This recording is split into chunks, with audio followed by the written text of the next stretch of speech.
organisation. Something like the Great Famine of the 1840s and 50s, when the potato crop failed some 6 years in a row, decimating rural Ireland, decimating some of the poor working classes of both Dublin and the rest of Ireland. Anglo-Irish relations, as I say, are at an all-time low. What happens in 1914 though, with Ireland on the brink of civil war? World War I breaks out, the war to end all wars. All of this home rule business goes on the back burner. The leaders of the UVF and the IV urge their followers to go away with the British Army, join the British Army and fight in Belgium and in France. Lots and lots and lots of them do, but what they leave behind them is a staunch, hardcore collective of Irish nationalists. Easter week of 1916, these Irish nationalists, the Irish Citizens Army, the Irish Volunteers, Cumann na mBan, the Fianna, all these various different organisations come together and they decide they're going to have an armed rebellion in Dublin.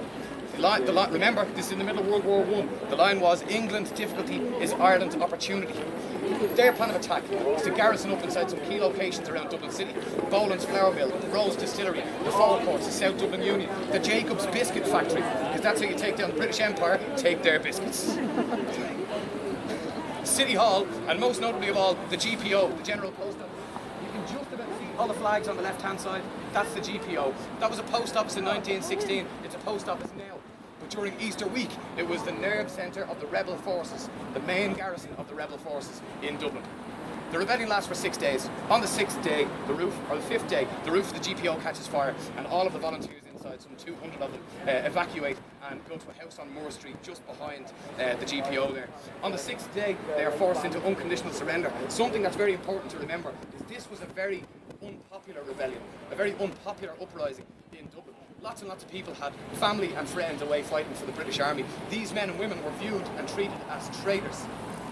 What the 1916 Rising's real legacy, what its real impact comes from, is what happens in the immediate aftermath of the 1916 Rising.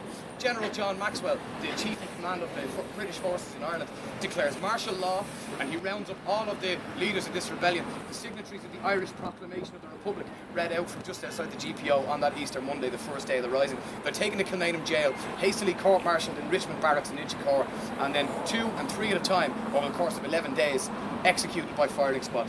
Now these are some prominent Dublin figures: poets, actors, teachers, playwrights, trade unionists. Because the executions were staggered over a couple of days, it's been likened to the people of Dublin watching blood slowly drip from underneath a locked door. This swings public opinion very much in favour of the Irish rebels. One man in particular, a very, very popular man called James Connolly, often called one of the great what-ifs of Irish history. He was a trade unionist, he set up the Irish Transport and General Workers Union, as well as the Irish Citizens Army, is so badly wounded fighting during Easter week of 1916. The morning of his execution, he's taken by ambulance to Kilmainham Jail, carried by stretcher out of the Stonebreakers Yard in Kilmainham Jail. Too sick to stand from his wounds, gangrene had set in on his leg, he is strapped to a chair and executed by firing squad. The image of this proud and beloved man being executed, shot dead, tied to a chair or strapped to a chair really resonates with people. And as I say, it swings public opinion very much in favour of the rebels. It fans the flames of Irish nationalism. Herbert Asquith, that Prime Minister, comes to Dublin and says, "What are you doing? Stop executing these people. You are going to make martyrs of them." But by that stage, it was too late. 16 leaders in total. 14 in Dublin, 1 in Cork, Thomas Kent, and 1 in London, Roger Casement, are executed in 1916. Ireland will never be the same again. Anglo-Irish relations is at a new low. It sparks the War of Independence, which comes to a head in 1921 when 2 electorates of the new Sinn Féin party, who had refused to take their seats in Westminster and instead set up Dáil Éireann here, the first Irish Parliament since 1800. They're summoned to London to negotiate a treaty with David Lloyd George, the Welsh wizard, the new Prime Minister of England, Britain, as well as Winston Churchill, who we all know from World War II. They come back with the Anglo-Irish Treaty, where Ireland will get home rule. This is a very controversial treaty for several reasons. People had been largely radicalised and nationalised by the 1916 Rising. For a lot of people, home rule was no longer enough. They wanted complete independence from Britain, complete independence from London, Westminster, the monarch, all of that stuff. So this treaty is seen by some people as spitting on the graves of those who died in 1916. Nevertheless, it's passed. And the 2 main ramifications of this are: 1, the members of Parliament at Dáil Éireann in Dublin will take an oath of allegiance to the King in London. Ireland will remain part of the Commonwealth, and perhaps most crucially of all, the country will be divided in 2. This is the first time that Ireland is partitioned between the 6 counties in the north and the 26 counties in the south. To this day, the 6 counties in the north are still part of the United Kingdom and still recognise the monarchy in London, but of course the rest becomes a Republic of Ireland in 1948. For a country that's had this history of Catholics and Protestants and the disputes between the two of them, the Irish Free State chose the green, white and orange tricolour to be their flag. The green represents the Catholics, the orange represents the Protestants, and the white represents the peace between the two. All good. Hey! That's a lot of stuff all in one. If anyone's particularly interested in the 1916 Rising, there's a couple of things that I strongly advise you go and do. My number one thing to do in Dublin is Kilmainham Jail. That's where these executions were carried out.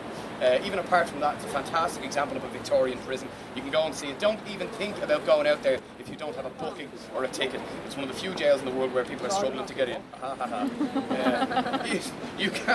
If you can't get a ticket for there and you're only here for a short time, or even if you can go there, I strongly recommend going to Collins Barracks, named after one of the signatories of the Anglo-Irish Treaty and the head of the Free State Army, Michael Collins, who was ambushed in 1922 in Ballinablaw, his native West Cork, and assassinated by some anti-treaty rebels. Collins Barracks is on the north side. It's just flanks the River Liffey there on the north side. They've got a fantastic exhibition on about 1916. If you're particularly interested in it, I strongly recommend going. Alternatively, if you don't have time, just take a little wander down O'Connell Street here. Daniel O'Connell's statue, poignantly enough, is peppered with bullet holes. Beyond that, again, the GPO, this main garrison for the Irish rebels, the pillars at the front are again pockholed with all sorts of bullet marks and everything. You can go and see the scars of this rebellion in the buildings along O'Connell Street. But anyway, fair play to you for fucking staying alert through all of that. We're going to go up Westmoreland Street.